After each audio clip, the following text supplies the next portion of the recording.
Hello, and welcome to the Vorpal board stream for Friday night. Hope everybody's doing well out there in Twitch land. Tonight, we have a absolutely special event for you. We are going to be playing a pre-release game. We're going to be playing Tasty Humans. And this is one that's coming from Pangea Board Games. And I have with me today, Andrea. Andrea? Hi. Good to see you. And we have a little bit of a strange setup for tonight. I'm gonna have to look at the camera from down here if you ever want to see eye contact. But what I'm trying to do today, since we're going to be playing this game on Vorpal board, is show you clearly, the viewer, what it looks like for me as the host. Because I'm going to be playing the game locally. As you can see, the game is set up to my left here. And Andrea is going to be playing the game remotely. She's not sitting with me. She's just using a web browser to interact with this interface that you can see in front of you here. So she's going to be remote. I'm going to be local. And I'll be kind of showing you what it looks like to be a host. But then also, you'll see my mouse moving around, and I can kind of talk about features of the system as I go. But really what we're here to do is play Tasty Humans. And what Tasty Humans is actually really clever thematically but also mechanically game where Andrea and I are both playing monsters, and our goal is to eat villagers, and as we eat the villagers, we're going to be taking their body parts and cleverly putting them into our bellies to maximize our satisfaction. Does that sound good to you, Andrea? Sounds great. Yeah, we're going to be maximizing satisfaction today. That legendary dragon looks pretty satisfied. Yeah, so what you can see in front of you is the playfield. I'll orient you a little bit to kind of what you see here. This board right here is being streamed by a camera that is mounted above the board right here. It's just a cell phone. And this cell phone is taking very high-res photos of the play area and then streaming them to a web browser. And this mat right here is me. I'm going to be playing as the Griffin tonight. And then this mat over here is Andrea. And the interesting thing is that the mat over here is digital. So this isn't actually a photo being streamed real time. This mat was scanned in earlier. We just took a picture of it with our cell phone and then loaded it into the game session. And so she'll be able to interact with these pieces herself using her own mouse and her own web browser. And she'll be using these little body part pieces, as you see as we go through the game. She'll be moving her own body part pieces virtually, and I'll be moving my body part pieces locally. And so we each have our own kind of goals in this game. And the scoring is very interesting, I feel like. We're going to be playing a two-player game, but it plays up to 4, and you can play a solo mode as well. There's a solo variant, which I haven't played yet, but we've only played two-player sessions so far. And the way that you score is unique per monster. So I am the Griffin. I believe the game comes with 5 monsters. It's either 4 or 5. But I'm the Griffin, and I have a particular way of scoring that is the pattern at which I'm going to put body parts into my stomach. And so as we're playing and we're loading body parts into our stomach by eating villagers, I need to think about my personal way of scoring. Andrea needs to think about her personal way of scoring, and every single monster is a little bit different. Dre, I don't think we've played either of these two yet. Is that correct? No, I don't think so. Okay, so these are new to both of us. And I think I'm the champion right now. Is that right? Yeah, we won't talk about that. We'll just move on. New game. It's great. Clean slate. Okay, yeah, I am the champion. So I know that Andre doesn't want to say it, but I'm currently in the champion seat. We'll see who can win tonight. These cards over here that I'm zoomed in on right now, these are just reference cards. The game comes with these 4 double-sided reference cards. I scanned them in for Andrea so that she could see them as she's playing, in case she didn't know what some of the tiles meant or what some of the villagers, how they functioned. So these aren't necessary to play, but that'll help her as she's playing. Okay, so the game is straightforward. We're going to play in rounds, and every round we're going to alternate eating villagers. And every single villager that we eat, when we eat them, you'll see on each card there's a pattern of body parts. And so this pattern is different per villager. And that pattern is the pattern that we are going to drop into our bellies when we eat that villager.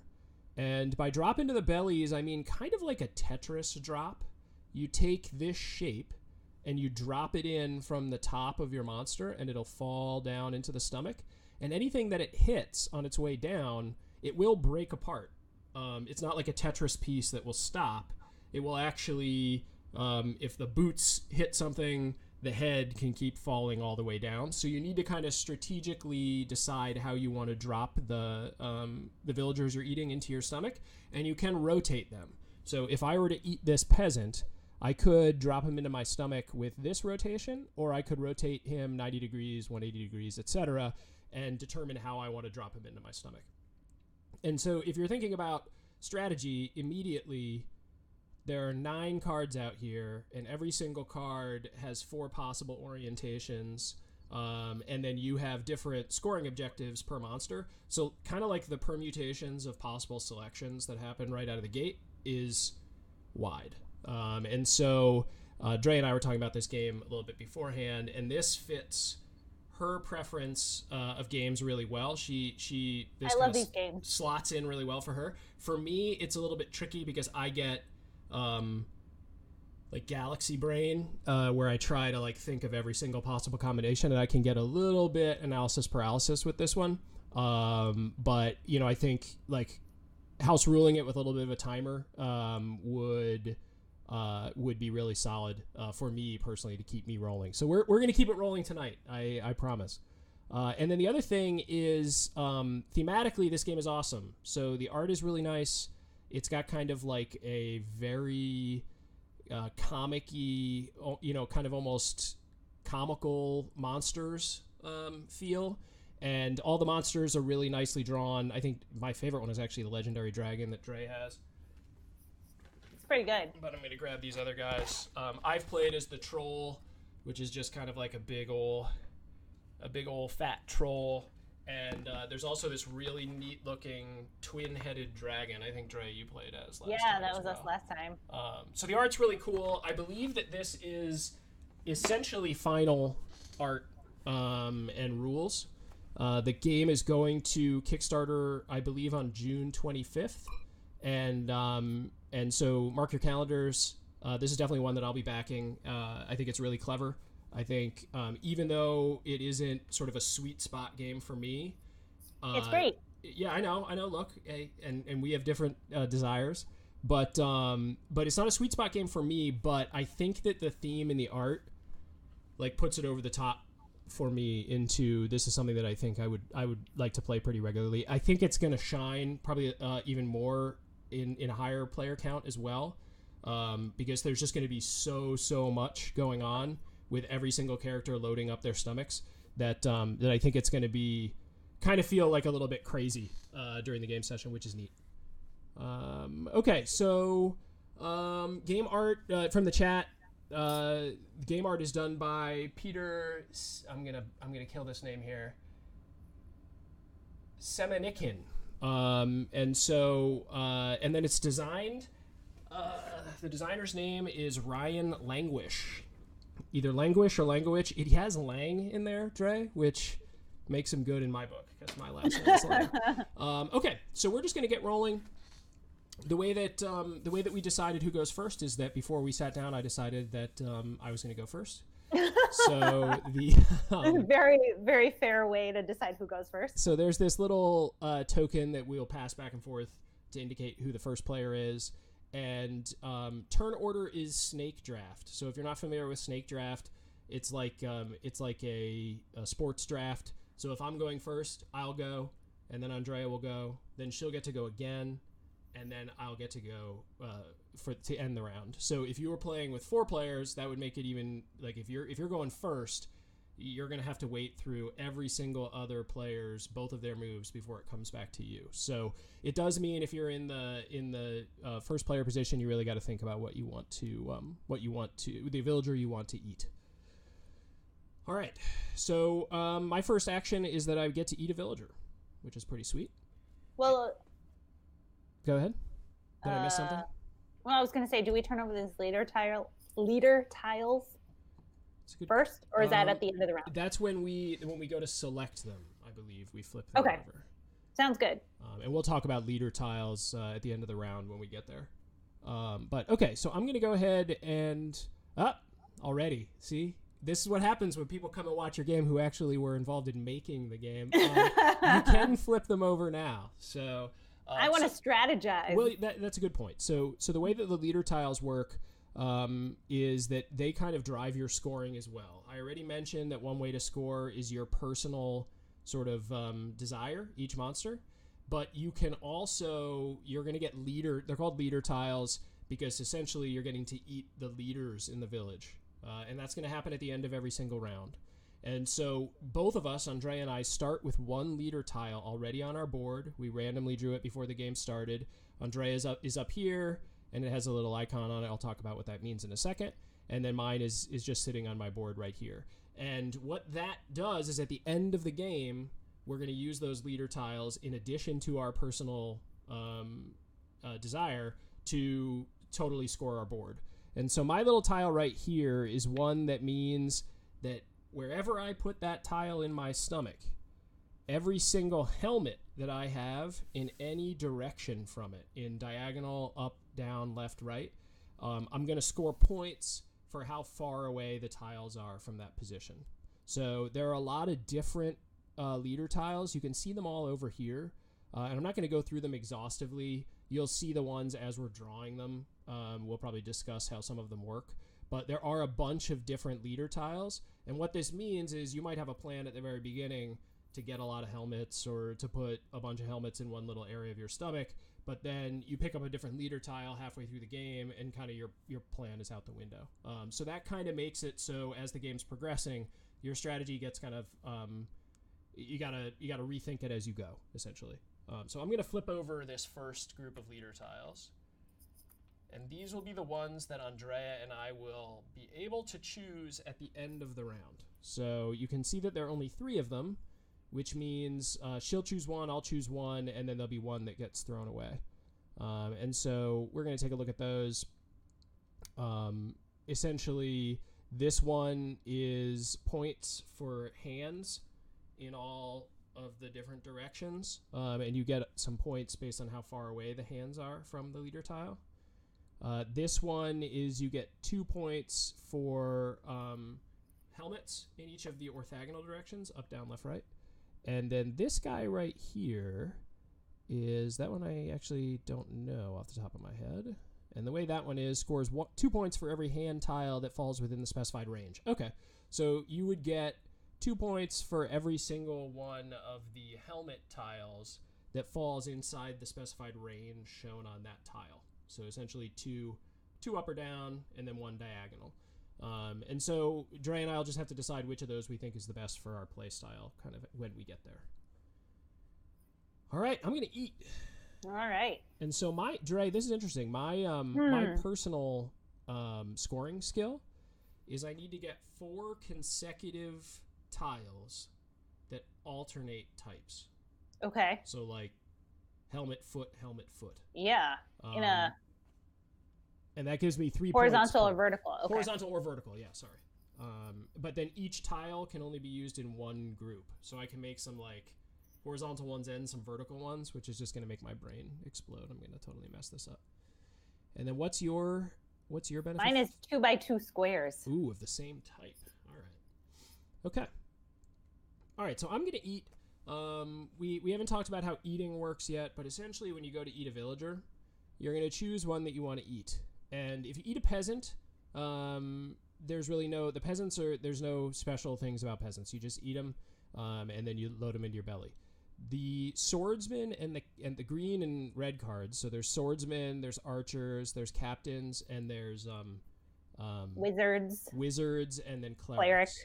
And so each of them has kind of its own special functionality.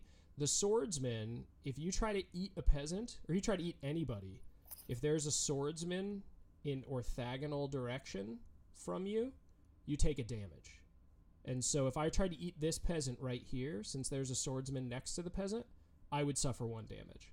And once one of us suffers some damage, we'll show you how it works. But essentially, you load damage tiles into your belly instead of body parts, and that can impact your score at the end of the game. Archers work very similarly, except for they have a range of 2. So if I were to take this peasant, this archer would also do a damage to me, because the archer would shoot over the swordsman and would hit me when I tried to eat the peasant. So if I were to eat the peasant, I would get hit by the swordsman, because he's right next to the peasant, and then the archer, she would shoot me, and I would take 2 damage, because I ate that peasant. So you can see that on this playboard right now, there's a lot of areas that are very dangerous for us to eat, and are going to cause us to take damage. The captains, the way they work is if you eat them, they have a little banner here. This captain has a banner, and his banner goes left to right. You can see little arrows on it. And so if I were to eat this captain, everybody in his row would also vanish. I wouldn't eat them, but they would run away. And then sometimes the banner goes up or down, so that means if I were to eat that captain, everybody in his column would vanish. And then the wizard, if you eat a wizard, you have to flip 2 tiles inside your stomach, and if you eat a cleric, that actually heals you. So eating clerics can take damage out of your stomach, which is nice. We'll see how many of those we run into today. All right. So hopefully you're suitably confused, and now we're going to get going, and I'm sure it'll become clear as we go. So I am going to... Oh, man. See, this is where I start actually like looking at the board and thinking forever.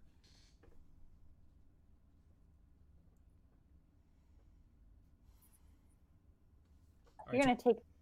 I'm going to eat this peasant at the bottom right corner. Yeah, the only one where you can't get hurt. Yeah. Uh-huh.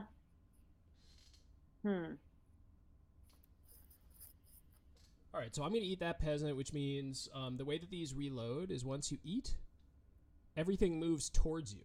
So kind of thematically, we're the monsters here at the bottom of the board, and then this is the village up here at the top. And as we're eating villagers, the villagers and the swordsmen and stuff are kind of all moving towards us. So they move down, and then we draw a new adventurer to put in their place. Ah, another archer. Yeah, the board's a mess right now. Jeez. And then I'm going to draw my tiles while Dre's thinking about what she's going to do. And I'm going to load them into my belly, which is exciting for me. Yeah, congratulations. Yes. All right, well, I guess I'm going to take this peasant. The bottom left? Yep, so I get a damage first. Okay. I'll take my damage over here. The archer hit you? Yeah. All right. Okay, so I take my damage first. Okay, and so Dre's going to load that damage into her stomach, so she's just going to grab these tiles and drag them over into her stomach, and the damage is kind of like a waste of space. Yeah. Inside your stomach. My nice square monster belly. Yeah, exactly. Perfect. Perfect square. Yes. Hand. And then I guess I'll do... Armor. Yeah.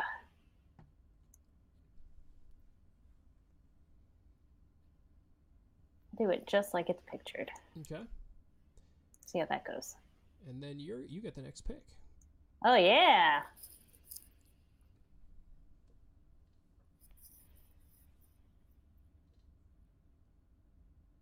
Already like regretting my decisions.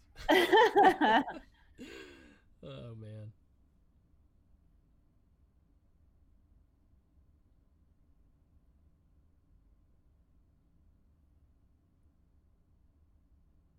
All right, captain it is. You're going to take that captain?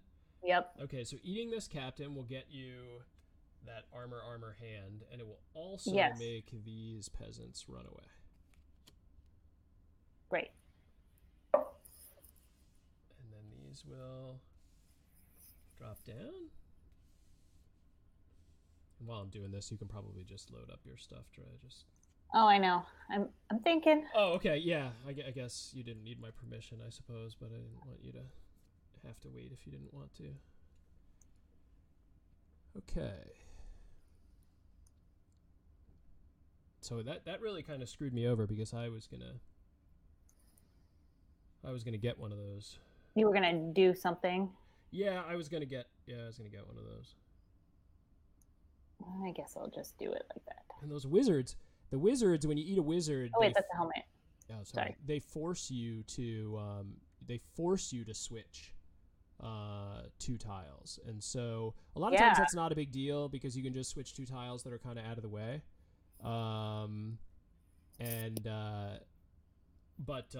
But right now, because it's early game, the wizard actually would kind of screw me a little bit, I think. Yeah, especially if you're trying to get your back and forth. Yeah, one thing I'm gonna check real quick is if the wizard, I can't remember if the wizard you have to flip the tiles before the wizard goes into the stomach or after. After.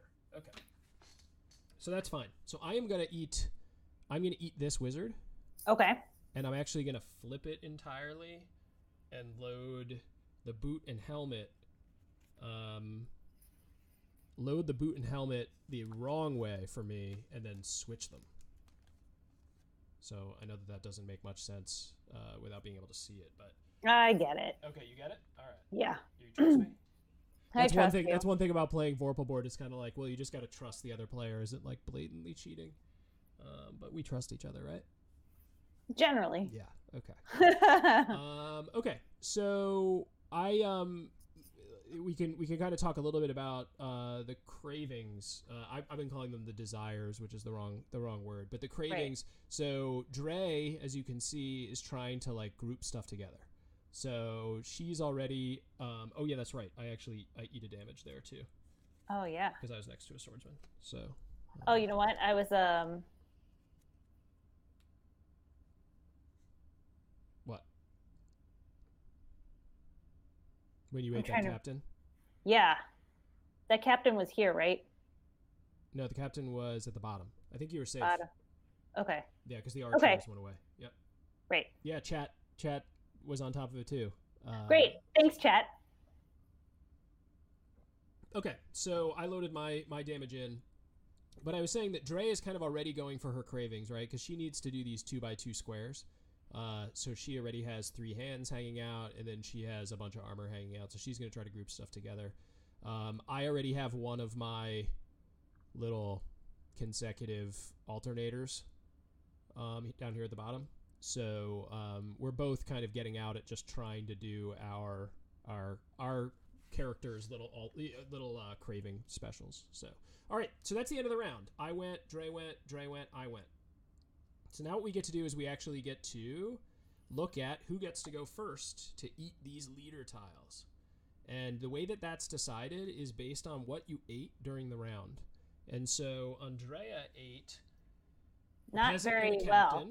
And on the peasant and the captain, you can see there are these little crowns, these crown icons here. And that dictates essentially how many points you get for the round. They're not called points, but whatever. Essentially, she got 1 crown. And then my 2 eatings, I got 2 crowns. And so that means I get to choose the leader tile I want first. And then Dre goes. And so I am going to choose...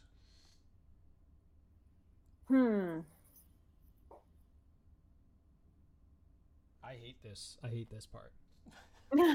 Is that you have to make a decision? Yeah. I'm just going to keep talking to you while you're trying to make a decision. Well, yeah, I think quicker. Talking to people, streaming, and like all that stuff at the same time while trying to think is not my forte. I'm going to try to do the same kind of strategy I did last time, which was like load up on one particular type of body part. So I'm going to go with this helmet ×2 tile. Okay. And then Dre, you can do what you want to do. I'm going to take the hand one. The hand one, okay. Yeah. So now that was my strategy. Oh, okay. Cool. Oh, yeah, because you're a hand too, right? Yeah. So, all right. So this is the first time we've actually scanned something in. And the way that this works in Vorpal board is I have this box over here. It's got like a lid on it that opens up. And there's a smartphone sitting in it. And that smartphone is going to scan anything that I put into the game. And so I'm going to take this little tile that is now Dre's, and I'm going to put it over here, and then I'm going to close this up. Boom. And then it's going to appear down there for Dre to grab, and then she can, put it into the game. So that's as quick as it goes. That's one of the pieces of feedback that we've gotten when we've streamed stuff, is sort of being able to tell what the heck I'm doing while all these things are appearing on the screen. But that's essentially how it works. So it's that fast. That's the salesman part of the presentation. A Vorpal board. Yeah. Okay, so I need to decide where I want to put this guy. Ugh. You're doing great.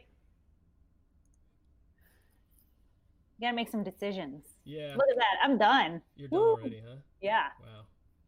I don't know if that was a good decision or not. Congratulations. Yeah, you know what? Okay, I'm gonna put it over here. Sorry. Okay, cool. So then the remaining leader tile just goes into discard and it's gone. And then we are going to flip over the next round of leader tiles. And so essentially the way that this works is it lets you try to look at what's coming up and try to maybe build a little bit of a strategy before your next round. Okay. So now Dre is the... Yeah, I'm the... You're the leader. So I move the little... there's a name for it, and I'm sorry, but I can't remember it. I'm going to move it up next to Dre's board here, and then she's going to go first. And all right, you want to clear out my monster cards from last round? Yep. And then you could go ahead and eat. Let's see. Ooh. I think... Huh. So this board has way more danger. That first game we played, oh yeah, I tweeted about it, and we both got really big scores. And I think it's just because maybe I didn't shuffle the adventurers well enough or something, because we had mainly peasants. I feel like it was not nearly this dangerous. Yeah, we had maybe 2 swordsmen and a handful of archers. So that one might have been my fault. A little fluke. Yeah. Fluke. Yeah, exactly.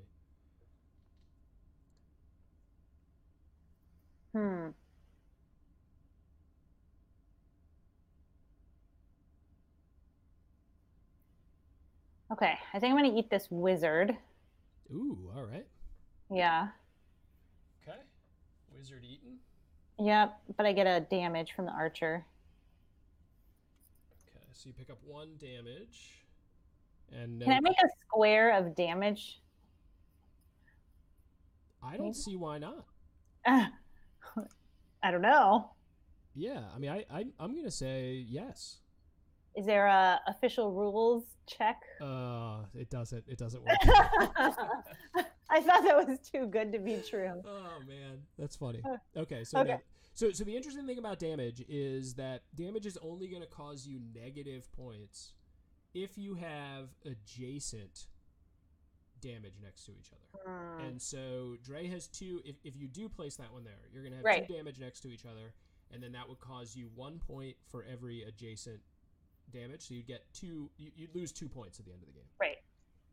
So it's up to you if you want to keep it. I'm gonna. Yeah, that's a good reminder. I'll move it over 1, and then I also have to do my switcheroo here. Yeah. So I'm gonna switch these 2. Oh, okay. You're gonna move that down, huh? Oh, that's nice. Yeah. Okay, so I see what you're getting at. Yeah, Trying to get that hand tile in a better position. So for folks that are watching, this hand tile that she picked up, that was her, or this was your first leader tile, right? Yes. Yeah. So this gives her 2 points for every hand that is diagonal from it, and so she used the wizard to swap with the tile next to it, so that now it's in position to get 2 points from this hand right here. So look at that strategy. So good. All right, so you get the wizard. Yep. Now I have to place my wizard parts. Oh yeah. Okay. What do you got? I get a hand. Armor in a hand. Yeah, I'm gonna put it vertical right here. All right. I'm gonna try to think about what I'm gonna do. Oh, okay.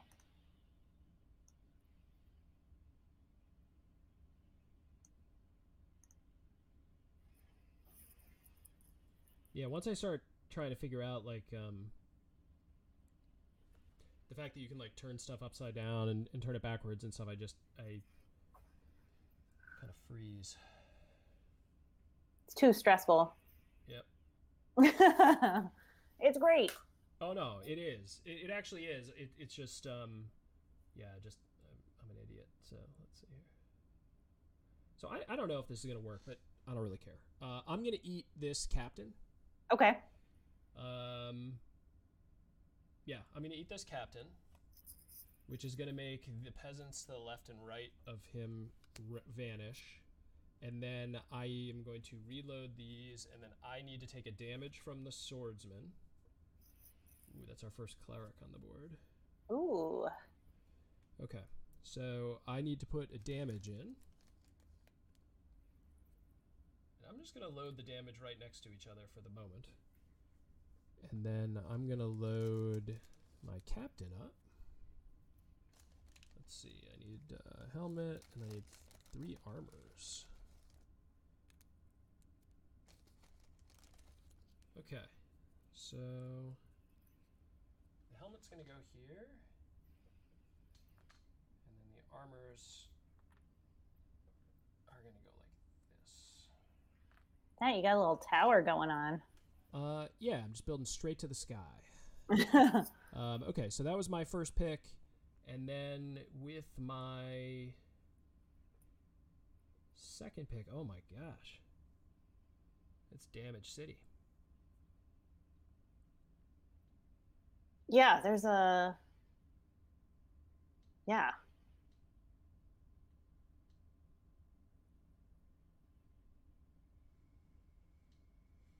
Okay.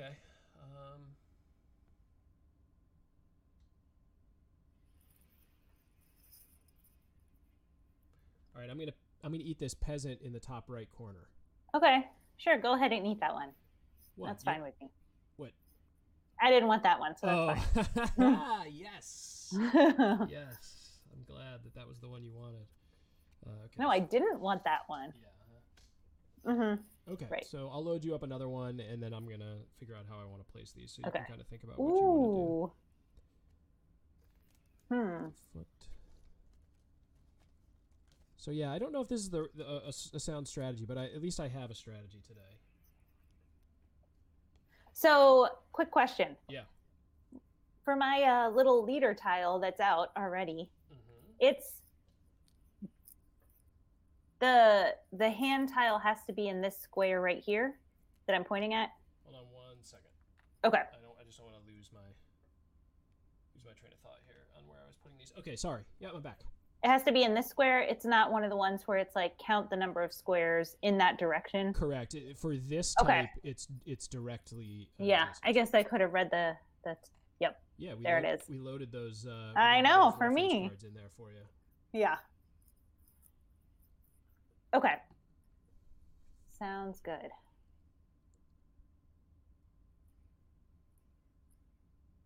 Let's see what I'm going to do. All right, I'm going to take, it's a double damage right there. Yeah, and currently, just for your reference, I have 2 crowns. Yeah. In my eaten stack.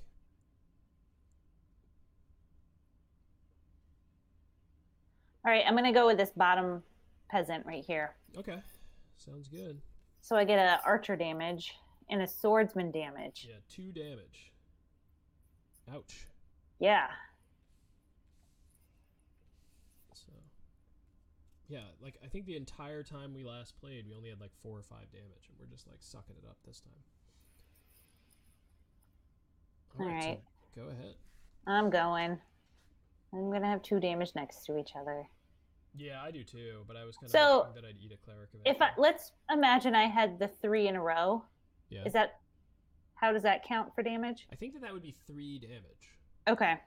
But if it's 2 next to each other? It's 2 damage. Okay. All right, I'll just do it that way. It's 1 point of damage for every token that is adjacent to another damage token. Okay.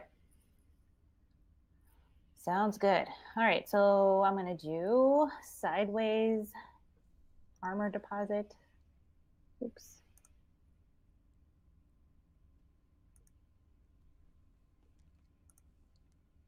So if the in chat, I know that we have one of the team here in chat with us actually.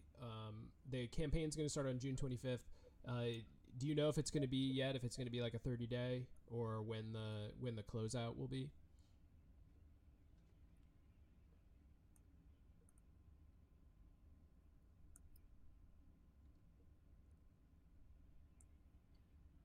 All right, 30 or 28 days. Yeah. So essentially that standard Kickstarter link that we all know and love.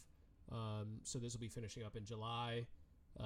If you want to take a look at it, and then I think there's a chance that we might do another kind of live play of it later on, for folks to be able to join in and kind of take a look at what we're up to here. But okay, so are you straight? I'm done. Okay, so you're good. And then how many? Oh, so I'm in the lead again. Yeah, you got your Okay. So what's interesting here is this is a damage one. Ooh. Yeah, that's insane. So you get 3 points for every adjacent damage. So like I'm taking that one. I just think that's too interesting. So I'm gonna take that damage one. Okay. That might end up being just a terrible idea, but that's fine if it is.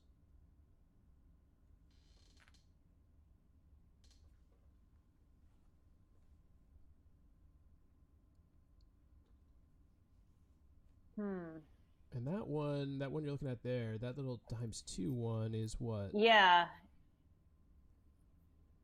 Oh, that's the one that it will score points for any of that type that's near any leader tile. Right. So that's kind of nice. That one, like, essentially gives you... I used that to get a ton of points last game because I doubled it up with the exact same... Oh, right. Part, yeah. Know? And then this one is it's like a snake.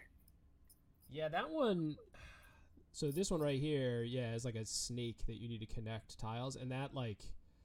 I don't know. That one hurts my brain. I mean... But it's only diagonal. Right. I'm just thinking if I do... No, not quite. I need to put it here. Yeah, because then you could get 3 so far. Yeah. But it's only 1 point for each of those, right? Yeah. Oh, no, 2 points. 2 points. So that would be worth 6 points for that, which is not bad. Right. Maybe I'll eat a cleric at some point. Yeah. Right, yeah, because I don't have any boots right now on my board. Oh, yeah, that doesn't help you. So, yeah, I'm going to take this one. So you're taking this Whoa! Yeah. What was the whoa? I grabbed... I was just moving my view. Oh, okay. And thinking that I could drag the tile. Yeah, that is kind of funny. For folks who haven't used Vorpal board before, like, when you're using it like this, you kind of forget that... Yeah, it's very... This isn't something you can click on, so people start trying to like click and drag the non-virtual parts. So it is, once you're in here for a little while, you kind of lose track of what's just photos and what's stuff you can actually move around. Okay, so it's surprising how quick that happens. Yeah. Yep. All right, so okay, I'm gonna load up the next round of these. We're getting a lot of different ones. Yeah, that we didn't get last time. There are a lot of different leader tiles, which is cool. And as you can see, it really kind of changes what our strategy is during the game based on which leader tiles we're pulling. Okay, so that's right. This shows exactly how intuitive and immersive the system is. Yeah. Okay, so, oh, it's my turn, right? You went first last time, so I go first this time. Yeah. Okay. What are these guys? All right. Oh my gosh, that cleric. If you want that cleric, it's gonna cost you. Yeah, seriously. Jeez. Holy moly.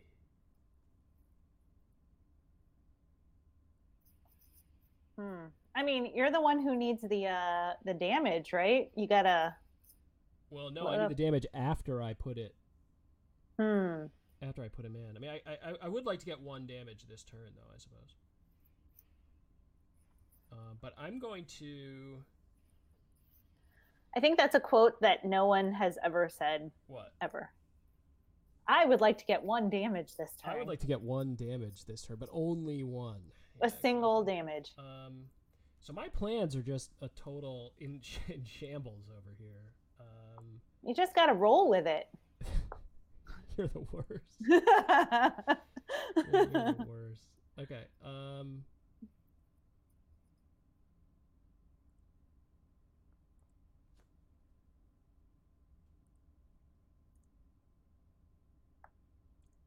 need a helmet to go over there.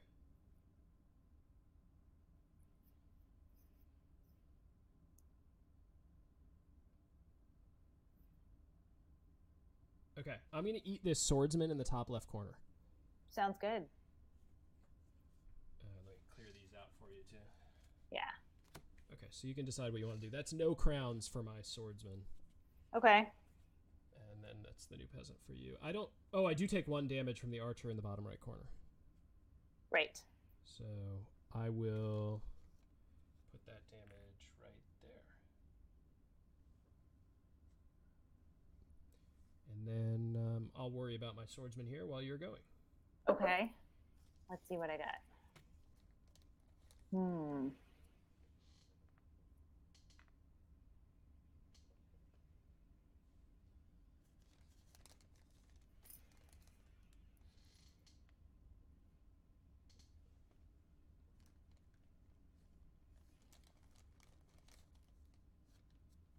I don't know what I want. Let's see. Okay.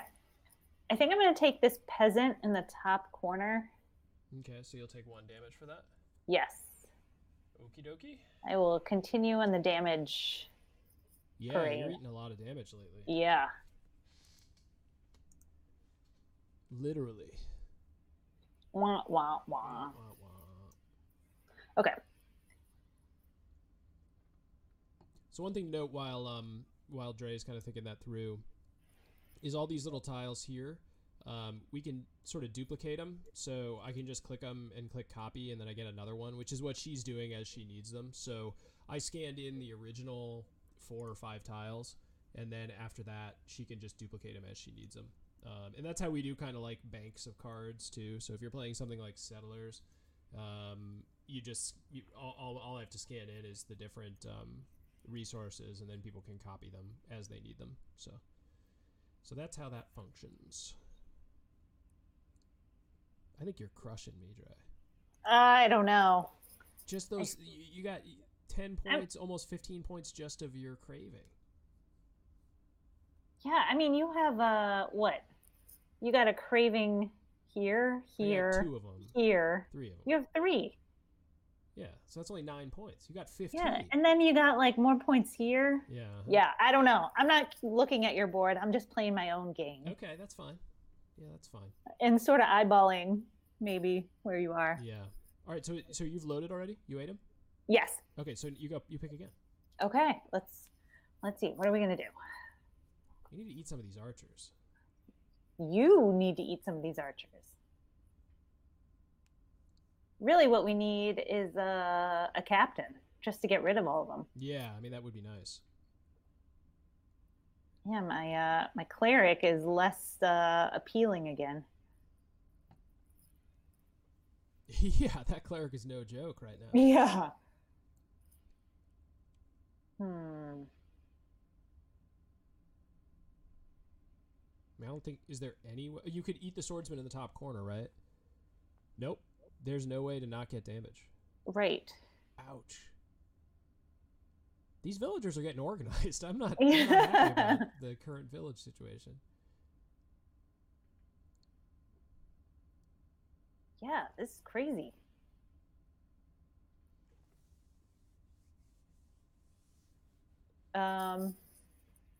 So for folks who haven't seen us in a while, yeah, Dre, you can keep thinking. I'll just.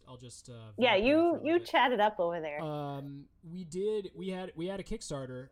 It's like the elephant in the room, I guess, for people who know about our system. We had a Kickstarter that ended a couple weeks ago, and it was not successful. We raised $45,000 of our $50,000 target. We had 300 backers. We were pretty happy with kind of the passion and excitement that people actually came with. Essentially, I don't think we had enough people to start. I don't think we brought enough of our own audience to the Kickstarter, and maybe we just had kind of a rosier picture of what we might be able to pull while we were on the platform. So we've regrouped a little bit, and we're discussing what we want to do to move forwards. We're not stopping work on the system. We might just tweak how we want to bring it to market, or it's possible that we would relaunch the Kickstarter. We're not sure yet. But that's what happened over the last couple of weeks, and now the team and I have just been sort of talking about potential options. So we're hoping that by probably July we have our plans really locked in, and we know kind of what we're doing next, and we'll announce it at that point. So one single tier for the Kickstarter. Single tier. Single tier. Yep. But do you know who you're eating? Yes. Okay, who you eat? I'm going to eat this wait. I'm just making sure that's who I Yeah, I'm going to eat this swordsman in the middle right here. So you take 1 damage? Yep. Okay.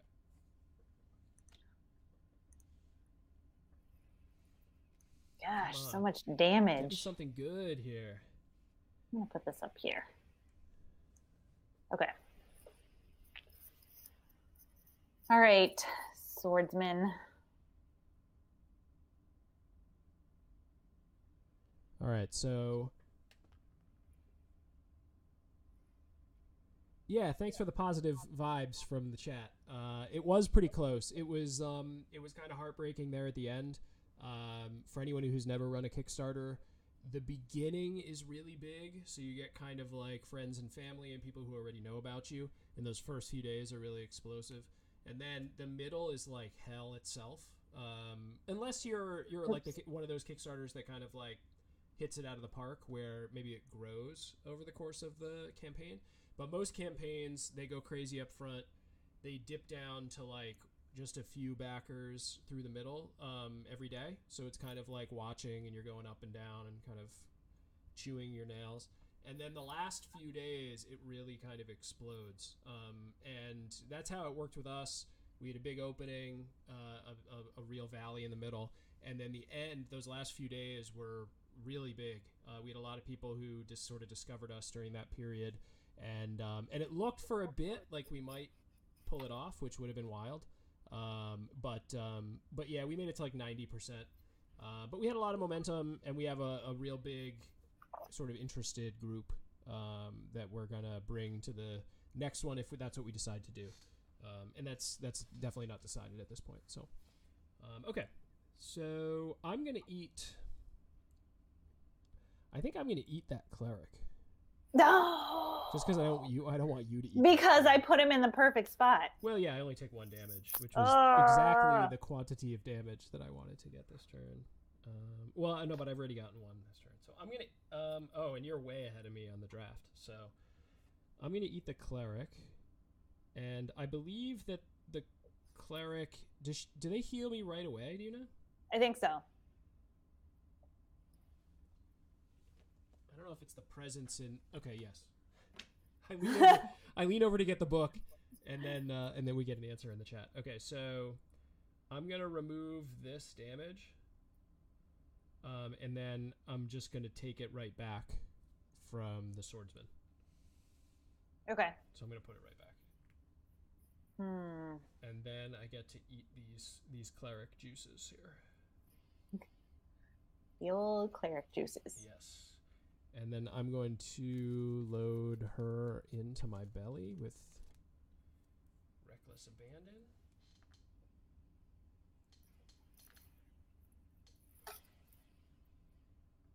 Okay. So I'm all loaded up, and you get to draft. All right, let's do this. So I guess I'm gonna take this one. You're gonna take that armor one? Mm-hmm. All right.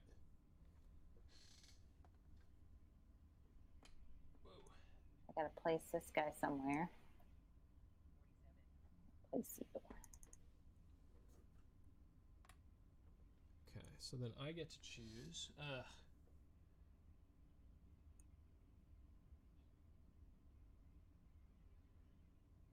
It's a diagonal boot.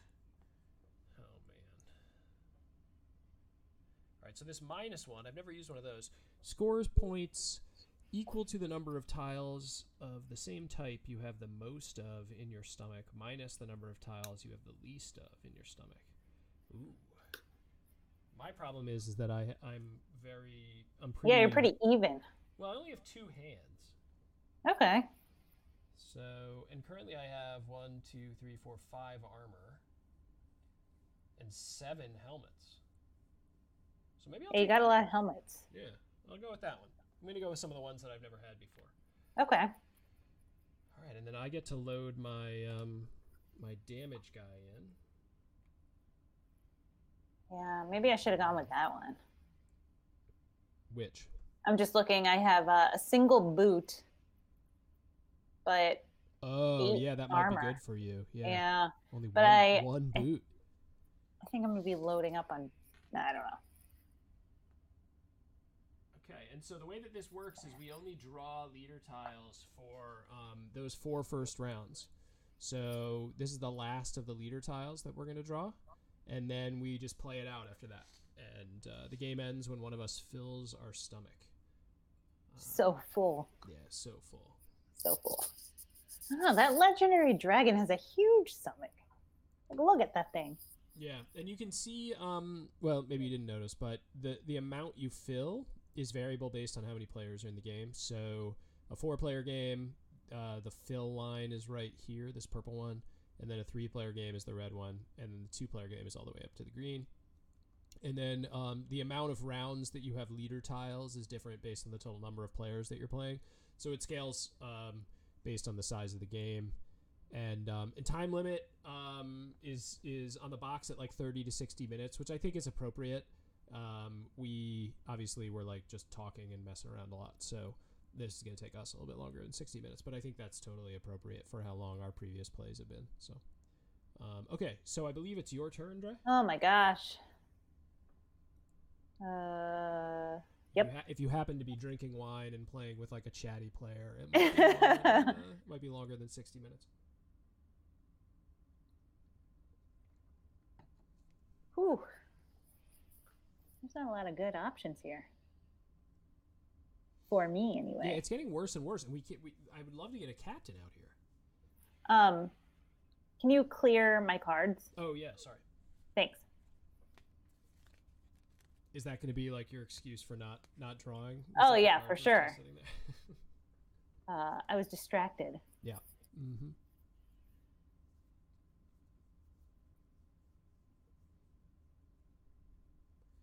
So I got to stay away from hands.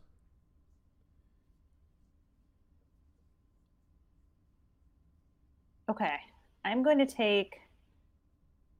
I think I can take this swordsman with no damage. Oh, this archer. Yeah. Okay, 1 damage. But you're going to take that swordsman? Yes. Okay. Okay. So 1 damage for that swordsman. Come on, will you draw something good over here, Lang? What? Oh, more archers. Yeah, more archers. Yep. Okay, damage first. Oh my gosh. All I do is duplicate damage. Yeah.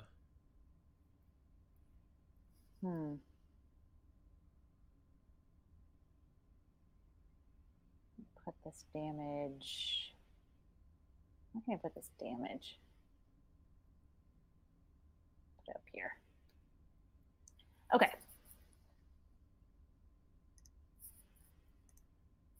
All right. Are you thinking? I am thinking. Sorry. Okay. No, I'm just. This archer situation is awful. Oh yeah. I mean, the real question is, did you really shuffle this time? This time I did. I really did. I really did. So maybe this is more in line with what the normal game would be. We were wondering about that because we didn't think that we got as many damage tiles, but it seems like the damage tiles are way more of a problem in this session than our last one. Oh, man.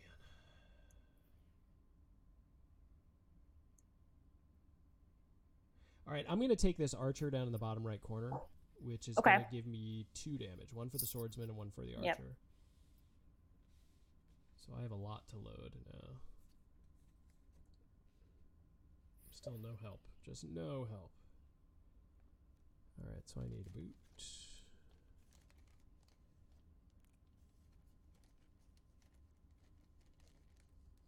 Damage and an armor. Okay. So I'm going to do something that might be really stupid. Boot there. Helmet there. And then I actually can't... I'm making it so it's above the... above my fill line. Okay. Based on the way I oriented the piece, it would be above the top of my stomach. And so I just can't fit that little bit. It falls out of my lips while I'm stuffing that archer into my belly. So good. And then I get 2 damage, not 1. And so I'm going to drop 1 right on top of my damage meter thing. And then I'm going to drop 1 right there.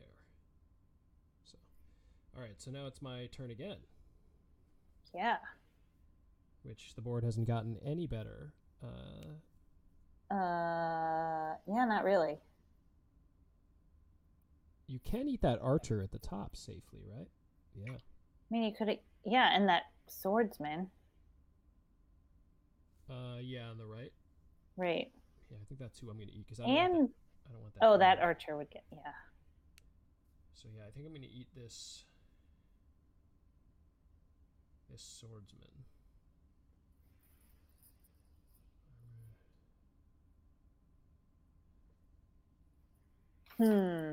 All right, so I'm going to eat this swordsman right here. Okay. And I'll load up you so you can do your turn while I'm... So I didn't take any damage for him, which is great.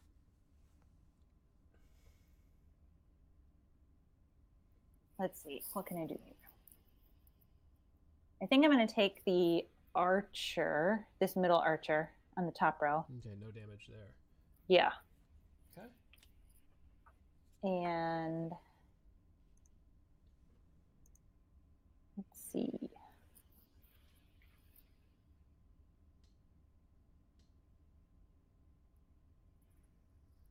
Bootsy, I'll put this hand here. Okay, so I need a boot. Helmet.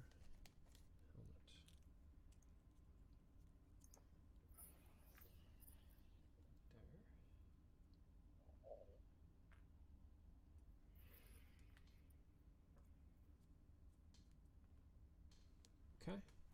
I'm all loaded up. Yeah. How about you? You good? I think so. Okay. All right, so I have 3 crowns and you only have 1. Right. So, king of the house. All right. Let's see what kind of tiles we have here. What's this +3 one right here? Scores 3 points for each row that has at least 1 of each of the 4 different basic tile types. Okay. Well, considering I have no rows that have done this so far, I don't think I'm going to select that one. Yeah, chat's pointing out that I'm getting just obliterated here. Because Dre is putting together these... My little boxes. These combos here are nasty. All right, so... What's this guy? Sorry, I'm going to reach over the camera. Oh, man, that doesn't help me either. Yeah. Right, so I'm going to take the... I'm going to take the helmet one.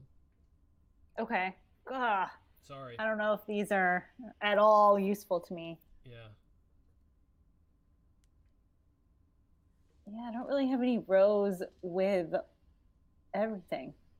Yeah, I mean, that one, to get that late is kind of a bummer. Yeah. Because if you haven't, like, been diversifying... I think I had one like that last game, but I got it right away. And then I actually built it as I went, which was nice.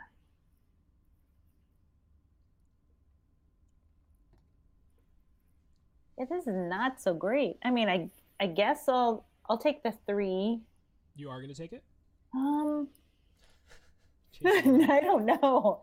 so for anybody who's joined recently, the game we're playing here that you see is Tasty Humans. It's a game that's coming to Kickstarter on June 25th, and we're playing it using Vorpal board, which allows us to play the game even though we're not physically located in the same place. So I have the game physically, and Andrea is not with me, and she's playing even though she's not sitting here with me at the same time. And our goal with this platform is to let people play board games with friends across the country, across the world, whatever. Or even if you're like us, you have friends who live nearby, but you have young children, and you're never able to get together after like 7 p.m. So we can use this system to play games together with folks, our friends like that. So Save a lot on babysitting money. Instead of spending, like $50 a night in babysitting money to play Gloomhaven. So perfect. It makes the hobby really expensive. All right, so have you decided? I think. I'm glad I've made this decision terrible for you. Yeah, it's great. This only gets me 3 points, which I don't. I'm gonna go with the middle. This crazy one. Okay, which is just that range, 2 points for every single what? Yeah. Armor. Okay. Yeah, that's armor. But now I have to decide where to put this other one, and I don't know where to put it. Yeah. Okay. So yeah, grab him when you're ready. All right. So yeah, I've already placed my little minus guy. Okay. I think this guy's gonna go here. And then it's my turn. Is that right? I'm gonna be the leader. Yeah, you're the leader. Oh man. Oh, and there's no more tiles to choose from. Yeah, so now we're done with all the leader tiles. So essentially what that means is we've locked in every way that we can score. So for the rest of the game, the only ways we can score is with our personal craving and for any leader tiles we already have. So these last couple turns is just kind of a scramble to the finish. In chat, Gloomhaven is good on Vorpal board. It's one of the reasons, or really kind of the inspirations for when I started working on the very first version of it, was to play Gloomhaven and to play Zombicide, but mainly Gloomhaven. And the cool thing about Gloomhaven is once you scan in all the cards, they're saved into the game session. So then the next time they just load up, you don't have to scan them again. And so like I have my Brute or I have my buddy's Tinkerer scanned in, and until he levels up, I don't need to actually change anything. Every time we play, they're already just in the game. And so it makes like setup, essentially it takes as long to set up to play on Vorpal board as it takes to set up Gloomhaven, because the setup of Gloomhaven takes way longer. So yeah, Gloomhaven is a really solid game to play on here, and we play it on the stream every once in a while. All right, so it's my turn, huh? Yeah. All right, let's do this. Let's see something crazy here. Big finish. I hate this board. You're doing great. Yeah. No. I don't hate my board. I hate the board. archer. Yeah. Swordsman archer. Yes. I want a cleric. Can you get me a cleric? I don't think I can do that. I'm going to eat the wizard. No! Yeah, I know. I love the wizard. Another wizard. No. Another wizard. No. All right, so I got to devour this wizard first. Is not another wizard. I feel like an idiot because I keep forgetting, but with the wizard, do you remember if you swap and then play? Did you swap right away? Yeah. No, it was after. Oh. Remember, I played it in. And yeah, that's right. You did. Okay. All right. So I'm just trying to make you move faster. Wait, it's your turn. I know. Okay. You still have to play your parts. Yeah, but I can do that while you're thinking. Okay. While you're acting. You have a really sophisticated software system at the tips of your fingers that you could use to do your own thing while I'm doing this, right? Yeah. Or I could still hassle you, like we're right next to each other. Right, like we're like it's real world. Yeah. Yes. Okay, I'm gonna take. Gosh. Yeah, I'm gonna take this peasant with the boots. I need the boots. Yep. Got him. Delicious. Yep, but only his feet made it into my belly. Oh, okay, the way you oriented it? Yeah, I'll put the Okay. I forgot to put my damage. So Gamesmith Tyson, how far along are you, no spoilers, into your Gloomhaven campaign? We're about, I don't know, 15. Uh-oh. Wait, who wasn't allowed to orient it? Did I break the rules? Oh, wait, no. No, I did. I think it was me. Oh, no, Dre. Maybe I did too. Why can't I could put his feet in first, and the rest of the pieces don't fit in his belly, right? Where did you put it in? I put it in right here. And the other two would have been right here. Oh, you're not allowed to have stuff fall out of the columns on the side. So what if not over here? Right. Okay. So you could have it fall directly the way that it looks right there.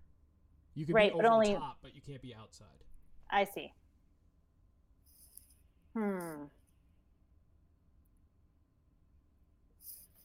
Okay. And I actually think I might have broken the rules too. Can you, Tyson, can you take it and flip it this way? Like a mirror image? Yeah, like a mirror, or do you have to rotate it?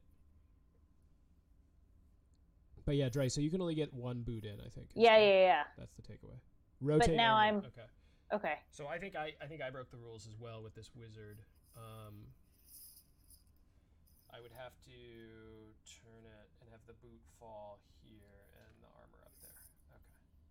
I'm debating whether or not I would have played a different play, but that's okay. We'll keep it as is. Let's not get crazy. All right, okay. 30 scenarios in, man. That's legitimate. I bet we're 20 maybe. Trey, what do you think? I feel like we've played a lot of scenarios over again. So maybe it feels like 20, but I don't know if it's actually 20. Yeah, that's fair. Yeah. We're doing great. Yeah, I think we're doing fine. We have another couple that we play with. So usually we have our party of 4. Yeah, and we've had, I mean, that game is something else. Like, it just, you get down to the last turn so often. It's crazy. It just always feels like, wow, if we just had one more turn, we could have pulled it off. Yeah, we didn't get it first Kickstarter. We got it second Kickstarter. So, I'm like a wimp. So I wait until if people say that it's really good, and then I'll back it. And so I got it the second time around after everybody was going so crazy for it. But then I learned my lesson because I didn't get Seventh Continent, and I didn't get it on either of the Kickstarters, and it's like my absolute biggest Kickstarter regret is not getting that one. So now I back stuff early. All right, so you go again, right? Yeah, I'm gonna. Oh, you did? Oh my gosh! Yeah, man, I'm taking this one. I would love to play that game, and I would love to try it on Vorpal board. And too. I'm getting my boot. Everything else is falling out of his mouth. Okay, sorry, Dre. I got really excited about Seventh Continent there. I wasn't even listening to you. It's fine. We're all having our own experience here. Yeah, it's great. So you're taking that peasant? Okay. Yeah. All right. I just ate his boot. I wanted that boot. Yeah, I was so bummed by not getting Seventh Continent that like I was just like all in immediately on Tainted Grail, because it sounds like Tainted Grail is kind of like a similar kind of exploratory story-based kind of game, and I'm really fascinated by that. I was kind of just excited by that concept, so I'll get it eventually. But man, like buying it on eBay for $500 is not that's not viable for me right now. So, all right, so you're just gonna load your stuff, right, Trey? Yeah, I'm done. You're good. God, I've just been chatting away. I know. It's funny. James and I were having a conversation earlier today how he's really, like, if you had to describe his favorite type of game in a nutshell, it really would be one of those legacy story-based games. Whereas I'm a huge puzzle game person. Right. Yep. So there's a lot of compromise in our house. Yeah. Oh, man. This is not great. Just going to throw that out there.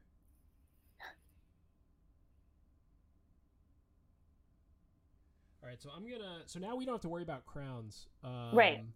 So, because we're not doing any more drafting. So I don't have to worry about crowns. I really just need to prioritize getting the stuff that I want. And so I'm going to eat this swordsman Okay. at the bottom. And I'm going to...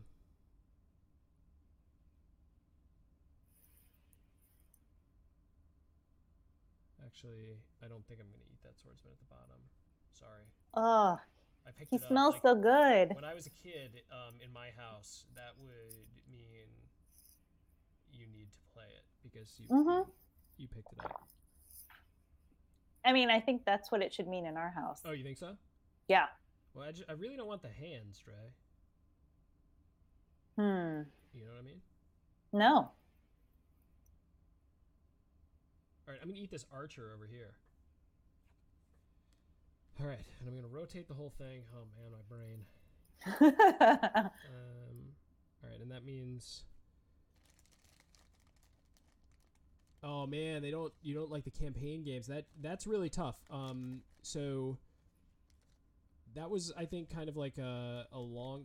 That was a long project for Dre and I to kind of... Or really me. To keep pushing on Dre to try to get her to...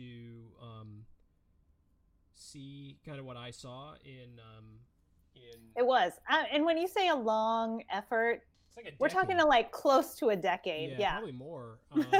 And so it took a while, and it finally kind of clicked with I'd say probably with Gloomhaven. I don't know, Dre, what do you think? We played almost a full campaign of Imperial Assault, but that one kind of petered out. But I really think it was because of the people we played with. Yeah. That had a lot to do with it. True. That's true. You know, I think not to get like my like self-promotion kind of hat on too aggressively, but one of the things that we kind of envision like a tool like this working for is like a great example is my brother and I play we have like a history of playing board games together, but he lives like 3 hours away from us.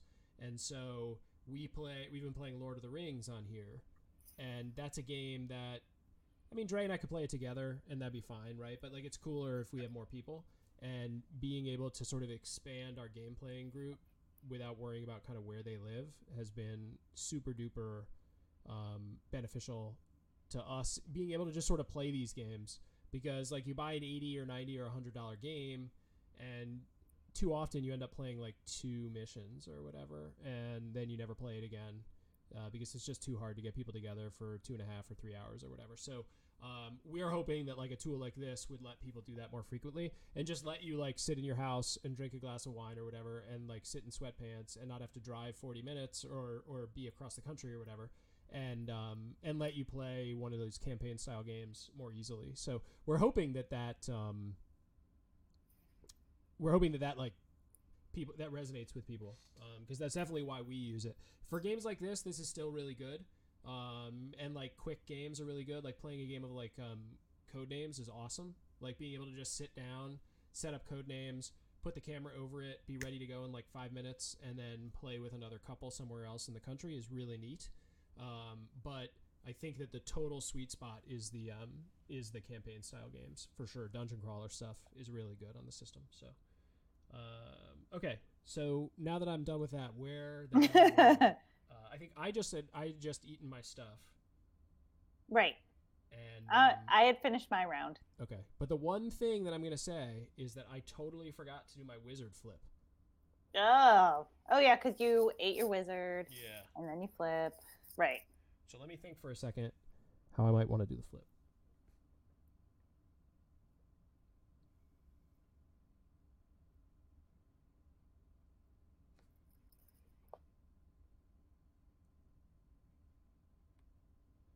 Okay. All right, so now it switches to Dre for the first player. This one slides down. Hello, wizard. And a captain. And we're ready to rock. All so right. You go first, and man, you started pumping stuff off the top too. So like I was doing that early, and I was like, oh, I'm never gonna get the points for being the first one to finish. But then like, I might. All right, I'm going for this wizard. All right, so no damage. All right. Right, no damage, and it's a swap, right? But it's after you play. Okay. Yeah. All right, that's fine. Because it's like whatever magic stuff, once it starts bubbling around in those belly juices, then it causes the flip to occur. Right. The wizard is like fighting his way out. So mixes some stuff up. You and I have talked, Dre, about the dude who figured out that. Oh gosh, you're bringing this up again. with the stomach acid, right? How it works. So, all right, I'm gonna bring it up for 1 second because you have like this weird obsession with this story. This is fascinating. So, okay, people out there, everybody out there, what you gotta do is I don't even know his name, and I'm not sure how you're gonna figure it out, but there was a scientist back in I think I think you can put quotes around scientists. Oopsies. Sure, fair. But back in the day, doctors were all weird grave robbers. Yeah, right. But so there was either a grave robbing doctor or a scientist or whatever it was. I keep grabbing the board. This was, I think, post-Revolutionary War or post-Civil War, one of the two. Look, I'm not too strong on the details, but essentially, he came across a man who had been wounded in the stomach with a musket fire, and he had a hole in his stomach. And whatever the doctor who had repaired him, it was like a battlefield surgeon or whatever, had tried to repair him, just to stuffed him with gauze or fabric or whatever, and cauterized it. Yeah, and the whole, I actually think that the gunshot itself cauterized it, so it didn't heal all the way, and it had an open hole into his stomach. And so he kept it plugged with a rag or something. And so this doctor, or whatever you want to call him, Dre, it's fine if you want to call him just some sort of weirdo. I'm going to go with creepy dude. This is an opportunity for me to figure out what the heck is happening inside people's stomachs. Because at the time, nobody kind of really understood what was going on in there. And so he captured this guy. He kind of imprisoned him in his house. Yeah, creepy. And he started just jamming food on a string into his stomach via the hole, and then he would time it and see how the stomach acids digested the food. And so this was how people originally learned about digestion and stomach acid and all that sort of stuff. And it was because there was a guy with a literal hole in his stomach who was fine otherwise, which I don't understand. I would like somebody to it got dark. I'm sorry. It's 10:20. Eastern time. It's creepy. That's when I start talking about doctors that kidnap patients and jam stuff into their belly. But at first, the guy was totally okay with it, the soldier. But then he realized that the doctor didn't want him to leave. And so, because he was essentially writing a book about this guy's stomach, and if he left, he wouldn't be able to do his research anymore. So it did get a little bit dark. I think that the soldier eventually got away, but I don't know. So that's good. The number of times that you have told this story, and I remember you looked it up, and I don't know what you searched, but you found it in 30 seconds. Yeah, I was every time you talk about it, you search for it and find it. The first time I saw it was on some sort of it was a television program, and there was what am I, 100 years old? I just said the television program. It's I might as well have grandkids. It was a TV show, and there was a reenactment of it. There was a dramatic reenactment of it. Oh, those are my favorite. Oh, yeah, it's the best. I don't know if it was an episode of Unsolved Mysteries or some sort of science and history show or something.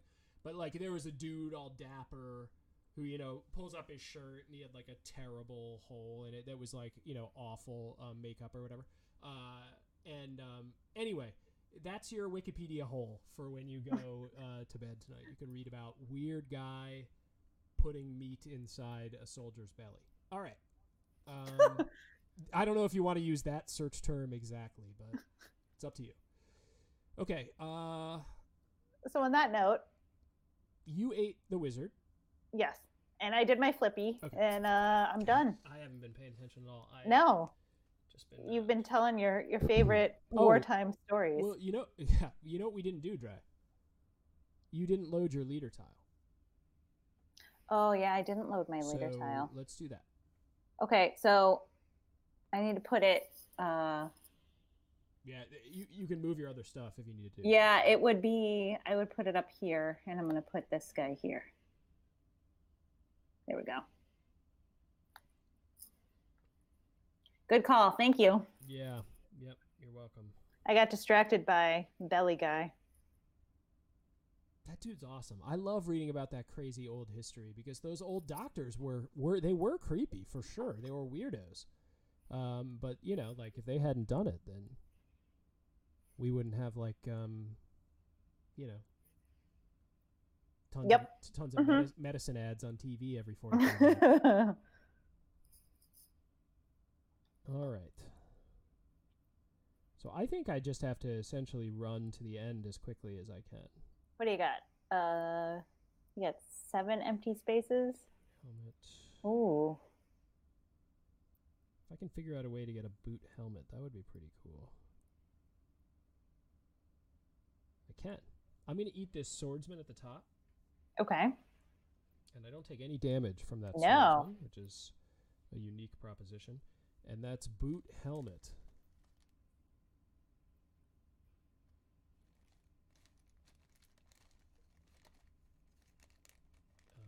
Boot, helmet, helmet, boot. So I'm going to... fishing through my bag here real quick. Boot. Helmet. Helmet. That's great. Okay, and then I get another pick, right? Yeah. You gotta fill in that blank. Give me one that I can get 4 straight. Dang. If I could get the 4 straight, I could have finished. Which would have been nice. Okay.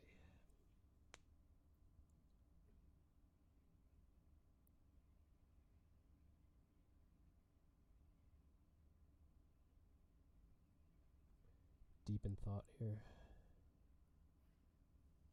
You should just think out loud. So if I here's a question. So let's say I take this captain. Okay, the top one? Yeah, this one right here. Okay. Do I get hit by that archer first, do you think? Or does the captain scare away the archer? I think the archer is shooting as she's running. Let's wait for the guy who knows the rules. So no, this is... Yeah. Hit first. He's going to agree with me. He is. Yeah, perfect, though, because that gives me... a damage, which I can use to fill it out. Oh! Okay. Oh, but both captains would trigger. Oh, that's interesting. Okay. So I'm going to take this captain, which is going to cause... I'm going to take a damage also, which is going to cause this captain and this archer, which is also going to cause this archer and this peasant to go. All right. Interesting. Wow. So then these are... Whole new board for me. Yeah, whole new board for your last turn. My last pick. Hopefully this ruined anything you were planning. Okay, and then I'm going to load up this captain, and then my board is complete, which I never in a million years would have thought would have happened first.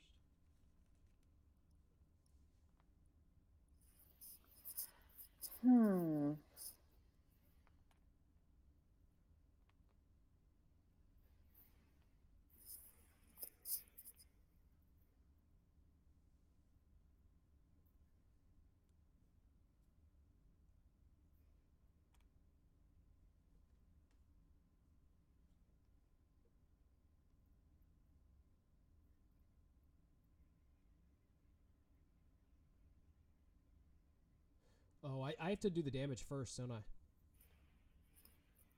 I? Yes. Damn it. Oh, it goes there. Yeah. Which is an extra 1 I don't get of the thing I wanted. Oh, well. That's fine. I'll take the extra 2 points for being the man. Sure, whatever. Let's see. What can I do to maximize my points?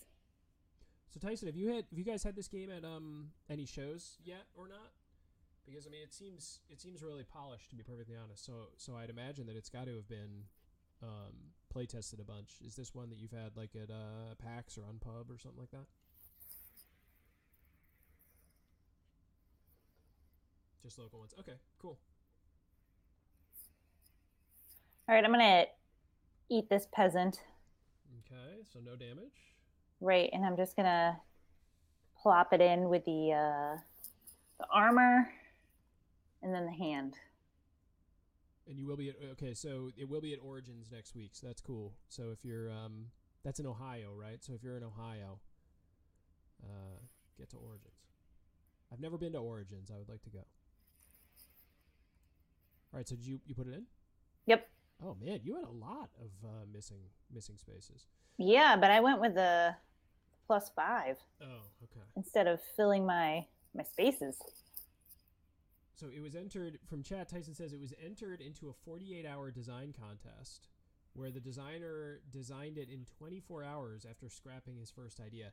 You know what's funny is I've done these type of like playthroughs of early games or like pre-release games or whatever with designers as well a number of times, and I've heard surprisingly similar stories from a number of them where it was you know, it's cliche, but it's like the something is the mother of invention. What's the word? I'm such an idiot. Dre, come on, help me out. Something is the mother of invention. It's like when you have to come up with something, you come up with yeah, I don't know what you're going for. Pressure. Damn it. Deadlines. Did I say that? Am I the one who I've never heard that phrase before. Oh, it's like need or essentially necessity. Thank God. Oh, Necessity is the mother of invention, right? And so I've heard a couple of times where it's like these games almost came out fully formed, you know, and I don't want to minimize like the design process and iterative design and stuff like that, but I'm surprised with how frequently I've kind of asked people like, oh, how tortured was the design process, and sort of been told like, oh, well, you know what, it was kind of smooth. I had the idea, I laid it out one time, and then it just kind of worked, and there was a little bit of tweaking here and there, but that's cool. This is I feel like a very, very smart concept. I feel like thematically it works all the way, top to bottom, which is a good pun here because everything is kind of like top to bottom, right? God, I get no support. No, support. Absolutely not. But I the fact that it was put together in like a 24-hour period is pretty wild. Yeah, but I mean, I think that really says something about, like, clearly the thoughts and the process had been, you know, working in there in the back of your mind or whatever for a long time, and finally when given an opportunity to put it all down, and it worked. Yeah, I like it. Yeah, it's cool. So now we're gonna see how badly I lost, which is something I like to say before the point scoring happens, because and then you always end up winning. If it turns out somehow that I won, then I feel good about myself. Because then I'm like, man, everybody was saying that there was no chance that I would win this game. Yeah. All right. Pretty much. So the way that this works is you turn over this, you turn over the little leader tile board, and then it's the scoring, little scoring board here, and then each of us has our own neat tile that has our face on it, and not our literal face, but our character's face. So mine is the griffin, and you're the legendary dragon. All right. So Dre, do you want to score first? Sure. All right. So, holy smokes! You look at that. 1, 2, 3, Squares. 4, 5. So you got 25 points just in your craving. No, I got more than that. Let's see. 1, 2, 3, 4, 5, 6. Wait, what? 1, 2, 3, 4, 5, 6. Oh, do you have one that you dropped in here? Oh yeah, that was my last one. I dropped a. Oh, that must not have been updated on my side. What'd you drop in here? Sorry. There's a hand, or excuse me, armor, and then a hand right above it. Okay, cool. That was from this last card right here. Oh, yeah, and the boot was on the top. Okay, cool. Yeah. All right, so yeah, you got 6, 18. So what is that, 30 points just in cravings? Yeah. What is this, a Jenny Craig? I think that would be like 0 points. What is this, Weight Watchers? Okay. We're getting 30 points just in the cravings? Come on, jeez. No. I mean, I just need somebody to respond. I need just a little bit of positive feedback, and then I feel like I could really take it to the top. So Tyson says that's probably the highest that he's seen the Legendary Dragon score. So congratulations, Dre. Ooh, thank you. All right, so 30 points. We're done. We don't need to do any more scoring. Right, 30 I'm points done. just on cravings. And then let's see. What do you got after that? Okay. So we'll start down here with this diagonal guy. Yeah. Didn't do much. Yeesh. Yeah. You got 2. Two, yeah, coming off, right? 2 of these guys. Yeah. So is that 2 points for each? So that'd be 4 points? Yeah. I was hoping to get a cleric and then maybe do something down here. I don't know. None of us ate a cleric the entire... Did you eat a cleric? I ate 1. Oh, okay. Yeah. All right, so you got 2 points, or 4 points for that, right? Yes. All right. So you're And up to then 34. Yeah, this guy is the diagonals to what, the armors, or all directions to the armors? Right. 1, 2, 3, 4, 5. I think 5, right? So this one, it's your distance from this tile to the armor. Right. So upwards, it's just 1 point, then 1 point here. Yep. 1 point here, 2 points. That's there. 3, So 5. Right. Okay. Yeah, and there's nothing this way. Right. So up to 39. Okay. Yeah, seriously. Orange Raven says in chat, tough crowd. That's exactly right. This is essentially, how I'm walking around all day. Is I'm dropping little stop little drops of gold all day, and I just get that look. All right. Sure. Okay, so your diagonal hand. Yep. Just 2 points for that. Right. All right. 41. Okay. Then this crazy hand thing. Yep. 1 point. So that's 1. But then 1, 2, 3, 4 points to this one. Yeah. So that's 5. And then 2 this more. one. And then this way. Okay, so that'd be 5, 6, 7, 8, 9. Yeah. 9 points for that one. That one's nice. All right, so you're at 50.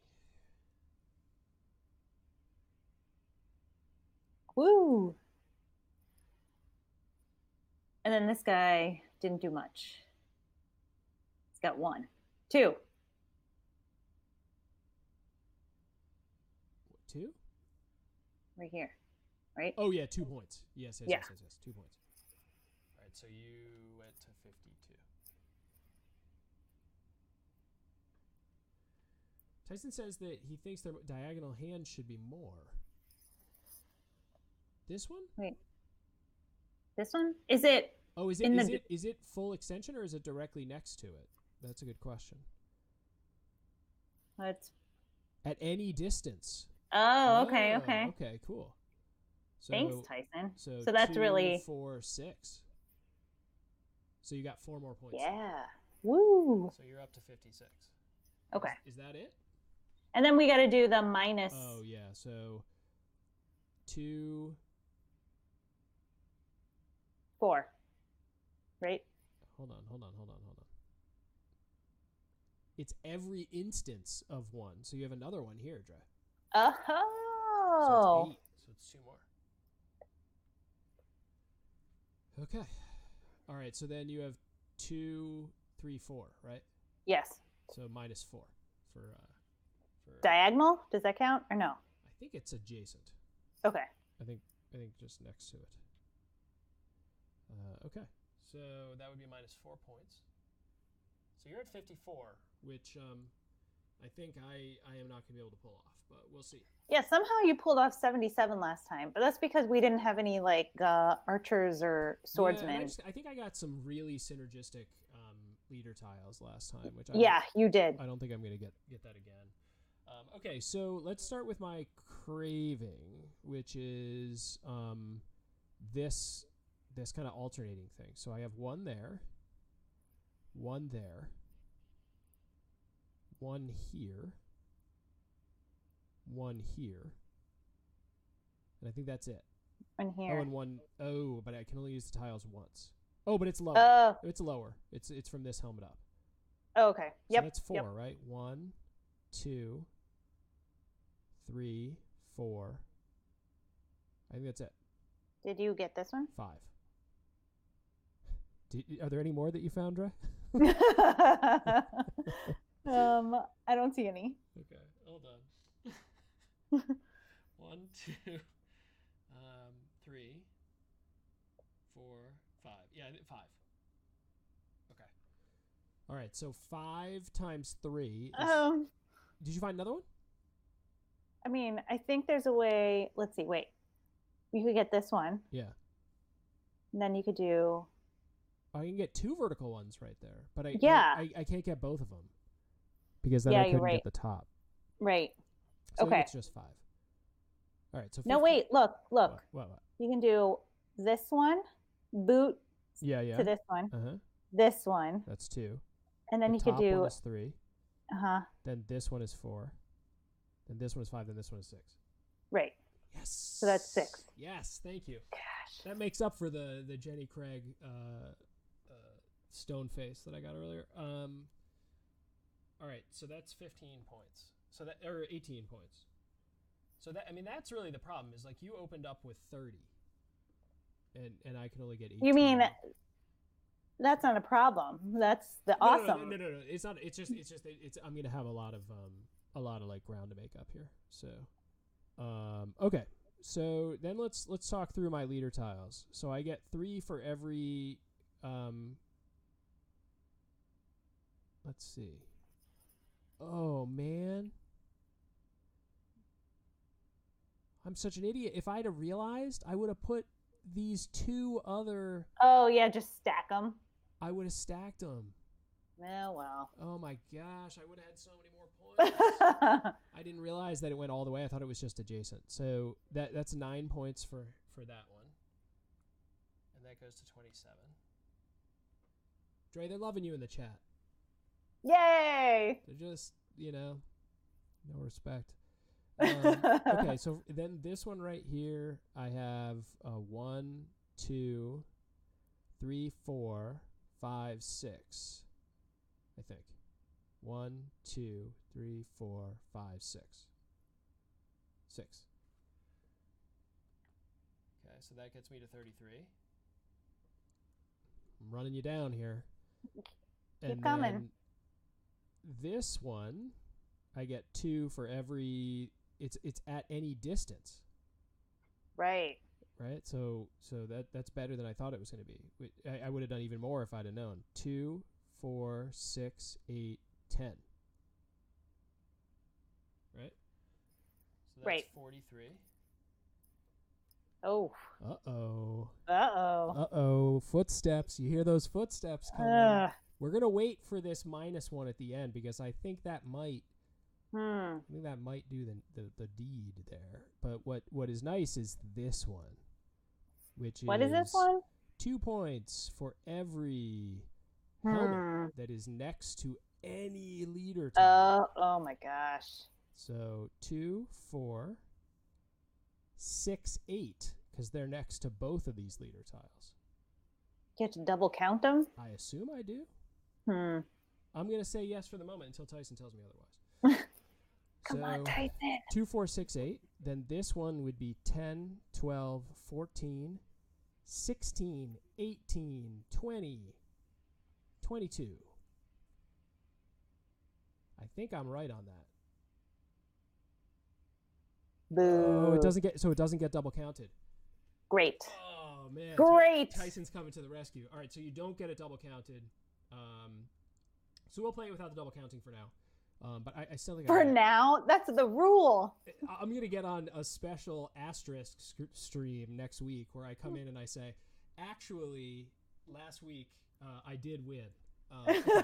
So we're not gonna double count them. All right. So we're just gonna say 2, 4, 6, 8, 10, 12, 14. Right. Okay. 14. Which puts me up to 55. Ugh. Oh no, 57. And then here we go. Mm-hmm. This one. My number Oh. one, my largest quantity minus my less or Yeah. smallest quantity. You see, you have two I have hands. 2 hands. I think armor is probably my most. It's either armor or helmets. Yeah. 1, 2, 3, 4, 5, 6, 7, 8, 9, 10, 11, 12, 13, 14, 15 helmets. 15 helmets it is, so it's 15 minus 2, so 13 more points. Boo. So I'm at 70. And then, all right, I have 3 minus 3 for my damage. Right. I feel like this is how our last game went. Yes. Like on the board, just based on my craving, it seemed like I was doing really well, and then this. So I'm gonna come right out and say that I've only played this a few times, but holy smokes, does that one where you get 2 points for every single tile of a type touching every leader tile is that's a good one. The king. Especially if you get that one early on. Yeah, I mean, and you can plan accordingly. Yeah, you can get 8 points per leader tile on top of whatever those leader tiles are meant to do. Yeah, that's a good one. And then I was very lucky that when I found this minus one, that I only had 2 hands. Yeah, and then you could keep it that way. Yeah, and then I just refused to pick up hands from there on out. So, but yes, all right, king. Boo. The king lasts another week. That's good. So, winner cleans up. Yeah, winner cleans up. Well, that's because you're not even here. So there's no one for you to clean up. Cool. So that is Tasty Humans. Hopefully you enjoyed the round of it. We enjoyed a lot. It's cool. The art's great. Theme's great. The puzzling is also great. And it's coming to Kickstarter. So if you haven't put it on your calendar, it's June 25th. Definitely check it out.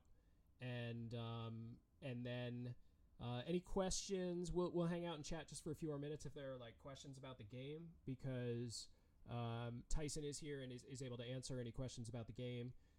But then also if there are any questions about Vorpal board, obviously I'm here to answer those as well. And then coming up, while I wait to see if there are any hot questions in the chat, but coming up, we have some more streams in the next few days. I'm going to try to do a very special stream with my 6-year-old daughter. To play a 2-player game of a game called Lumberjerks, which we have done on the stream before. But I wanted to play with her because she sees me set up and break down these streams. And wanted to know what it's all about. So we're also going to show how she would play Vorpal board. So one of the cool things about Vorpal board is, and our intention is that a young child could use it to play with like a grandparent. And so we want to do a demo of that and just sort of show you what that looks like. So you'll put on your grandpa hat. I'll put on my grandpa hat. Yeah. And talk about the television programs. I'll talk about my programs. Yeah.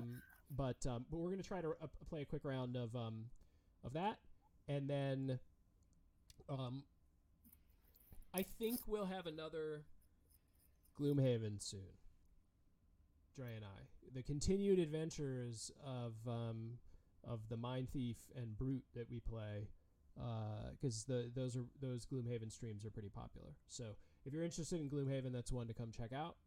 You can just follow us here on Twitch if you want to get notified of when our streams are happening. And you can always find me very frequently on Twitter at Vorpalboard. But we also have a YouTube channel where all of these videos end up getting posted once we export them. So you can find us on YouTube. And then on Instagram as well. You can find all sorts of pictures of the games we're setting up and the different games that we play. And the way to probably know the news of what's coming for Vorpal board the best is to go to vorpalboard.com, and we have a monthly newsletter where we show like videos and shots of new features, and then that's where you'll hear the news about what we're doing with the platform. I think that's it for tonight. Any other final words, Dre? No. I'm just gonna zoom in. I'm really bummed that it ended the way it did. I'm gonna zoom in right on the score. Yep. Here, mm-hmm. Just really kind of highlight. I'm just gonna put your camera right over the scoreboard. You're right. Yeah, there we go. So you can't see it. I guess out of sight, out of mind. Yeah, exactly. Hey, look, it's perfect. Yeah, we just got a late breaking confirmation from Tyson that I would not have scored the I wouldn't have scored those tiles twice. So we did it correctly. So we do have the correct final score. Good. But yeah, hopefully everybody enjoyed it. Definitely check out this game when it launches. And question: yes, there is a way to lock certain stuff in place. So there's this little lock button down here in the bottom right corner. This is currently specifically for the board cams. So we kind of the nomenclature of kind of like how we talk about things in Vorpal board is that this thing right here is a board, and these, even though they're like little like game components and stuff, we call them cards. And so this little lock is for boards only. And so what happens with that is if I try to drag this board around now, I can't. It'll drag like the whole view instead. I can't move the board, even if I wanted to. If I unlock it and I go to move the board, you can see that I can actually like move the actual board, which is irritating for other players. Yeah, because I see that too. Yeah, because Dre will see it. This is a shared space, so she sees everything that I do. So we put this lock in place because what was happening is, as Dre mentioned earlier, people like try to click and move stuff on the board a lot because they kind of forget that you can't move pieces. So what would happen is like people would be like, oh no, whoops, I meant to like move this peasant, and they couldn't. So we have the board lock. We are going to be adding individual component locks though, which really gets to the heart of Tyson's question, which is if I selected this legendary dragon game board and I want to lock just the game board so I can no longer click on it or move it, we're going to add that. So that then even if she clicked and dragged on this game board by accident, it wouldn't move it out from underneath her other pieces. That did happen earlier, and then she had to like very precisely try to figure out where to actually like sit it to get it to be in the right spot. So yeah, now that we've started playing more games that have game boards like this, we're going to make it so you can lock them. Another good example is the game Root, because those Root player boards, once you put them in place, you don't want to move them because once you have all the little tiles on them, you don't want to have to reposition them again. But yeah, that's a good question. So it will be there. That's that's always the easiest thing to say. Oh yes, we will be adding that. But yeah, that's one that we've kind of exposed as we've played more games. Cool. Tyson said it's a nice system and seems super intuitive. Thank you. We use it a whole lot in my house and in our house, I suppose, since Trey's here. And then the dev group that built it, we get together usually on Mondays to do a dev team stream where we kind of try out new features and sort of try to break stuff. So if you're ever interested in that kind of stuff, that's when you can check it out, where we're playing games we never played before with mechanics we'd never used, and a lot of times with new features or new phones or new combinations of phones and features and stuff. And so that's where you can see us screw up if you're interested in that type of stuff. But that's where like the bleeding edge work happens. And then I'll show, this is the box. So when I was scanning in those tiles, this is what it looks like. It's just made out of laser cut wood. There's a light on the inside. And then anything it's got leather hinges on it. Anything you put in here, it will scan in. And then the main reason that it's all hinged like this is so that we can actually take it apart and actually like fold it up and put it away. So even though it's made out of wood, it breaks down really small, and then you can put it in a box and put it in your closet, which we thought was important to make sure you didn't have to have it out on your desk all the time. So that's the scanning box, and hopefully like the view today was good so that people could kind of tell what was happening on the local scene. because that is one thing that in previous streams was kind of hard to see. So hopefully that was nicer today. And I think that's kind of it. Everybody, hopefully you had a good time, and please check us out on future streams. We're here a couple times a week.